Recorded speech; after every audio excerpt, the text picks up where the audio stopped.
When it comes to skyline in downtown Toronto, it always feels like change is happening. But the foot of Yonge Street could be home to a record-shattering condo if government officials sign off.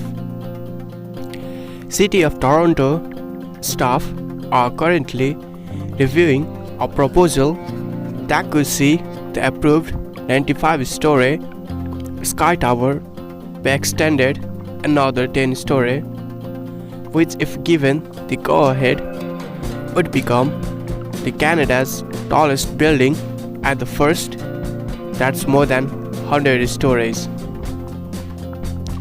It is a little city of its own, and we want to be able to have a community everyone can actually see.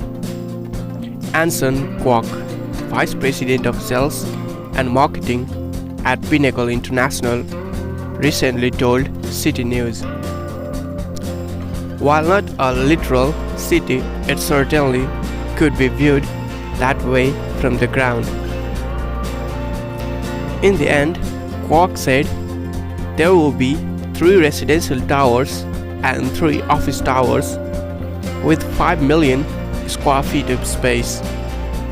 2 hotels and retail stores are included in the mix.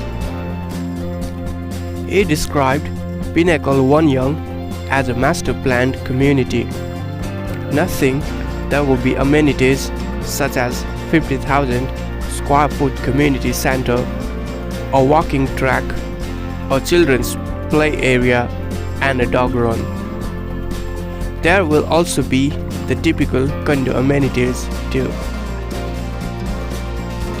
Under the proposal, Kwok said the extra 10 floors would not be extra penthouse units. Instead, it would add 10 to 12 unit floor plates within the existing structure. He said the unit price ranged between $900,000 and $4 million. So how does SkyTower rank with other buildings in Toronto? The one located at the southwest corner of Yonge Street and Bloor Street West is aiming to be 95 stories. First Canadian Place, an office tower at the northwest corner of the Bay Street and the King Street West, is currently the tallest building. It will be roughly 30 floors and 50 meters less than the SkyTower, should its new height be approved. The CN Tower is considered a freestanding structure and left out of the building height ranking. This is a place where we have to be growing in a smart way that ensures we have what we need to create livable neighborhoods, Malik said.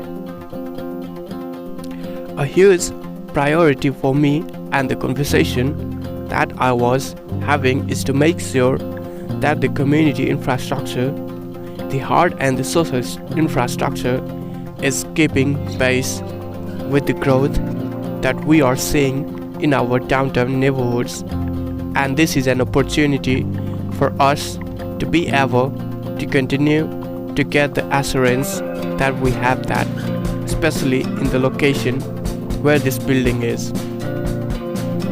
Growth is a reality of our downtown neighborhoods, and it is the choice that we make for how that growth looks and who is benefiting, Malik said. Beating 100 stories is definitely something a lot of development fans have been wanting someone to go over 100. But we also believe it is the right location. It's the postcard of the city. Poised to become Canada's tallest residential building, SkyTower at Pinnacle One Yonge will sway less than 2 feet. More to the point, will be the striking alteration to the city's skyline, as the slender elliptical structure soars to just over 1028 feet above the legendary address of one Yonge structure. Yonge is such a prominent street in the city. A lot of people hold that near and dear, said Anson Kwok, Vice President of Sales and Marketing for the developer Pinnacle International. He predicts the ambitious landmark will become an icon of the new spine of Toronto. Once the east waterfront has been fully redeveloped, currently the country's tallest residential dwelling is 80-story Aura at Yonge and Girard Estates. SkyTower, a mixed-use building with 840 condo units, is part of the larger master-planned community designed by Hariri Puntarini Architects on the east side of Yonge Estate, south of Lakeshore VLVD.A. A cluster of 3 towers of 95, 80, 65 stories will provide a combined 2,500 residential units, while 2 smaller buildings of 35 and 22 story will have offices. One of those will be built as an addition to the existing Toronto Star building, home to the Canada's largest newspaper. The shortest condominium, called Prestige, and an adjacent 50,000 square foot community center are already under construction. Pinnacle's community center, slated for completion in 2022 and operated by the City of Toronto, which will include a 25-meter indoor swimming pool, gym, basketball court, and activity rooms. A public park is planned for a 2.5-acre site to the southeast on Queens Quay E. Canini occupants of Prestige and SkyTower will be able to roam in a 10,000 square foot dog run, anchored by a 7-story podium with retail space and a 12-story hotel. SkyTower will offer 1 to 3 bedroom residential unit starting on the 13th floor and be topped off by a luxury penthouse suite. The building is slated for completion in late 2024, with the entire development expected to take until 2028. Pinnacle did not set out to shatter records, according to Pontarini, who explained that the final design was determined by what the city and developer were comfortable with. The tower's impact on surroundings, such as shadows cast on public parks, was also a consideration. It is a real privilege to design a building this tall, and you don't want it to look awful. Creating such a technically difficult building is not for the faint of heart, added the architect, whose firm designed York Village 1 Bloor, which approximate 78 stories. Chief among the challenges is keeping it from swaying too much. He said the wind loads on the building are as important as the dead load weight of the structure itself.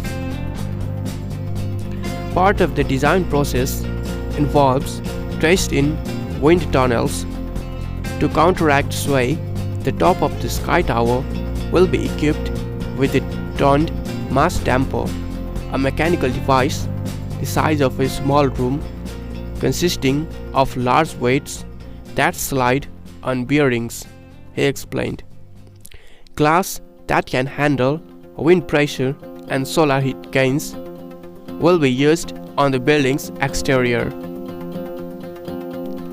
A glass enclosure around the rooftop, mechanical rooms, and other equipments will light up like a lantern at night, according to Pontorini. Outdoor facilities, including a swimming pool and a barbecue area, will be located on the top of the 7th floor podium. The tiered design of the base will also help mitigate the force of the wind at the street level after it's deflected off the upper part of the building. The SkyTower will be quite sculptural in shape, tapered top and bottom and crisscrossed with a bronze-colored diagonal grid, said Pontorini. The eye-popping 360-degree panorama from the upper floors will take in the city's beautiful treetop canopy, residential neighborhoods, downtown skyline, and the lake view across to Rochester, NY, he said. Pinnacles Kwok puts it another way after seeing images of the views from a drone and helicopter. You kind of go, wow. Kwok expects the skyscraper's stature will make it a trophy investment for some purchasers, with prices around $1,500 per square foot that will pay a premium for bragging rights. But SkyTower has added value as part of an all-in-one community in a convenient price location. Kwok pointed out the executive who works in the Star building and lives across the street speaks from experience. I enjoy the short commute. I have very little stress. The development will offer direct access to shops, restaurants, services, and jobs, and will be tied in with the indoor path pedestrian network. Residents will be able to travel uptown or to a person's airport without setting foot outside. Thanks for watching this video till the end.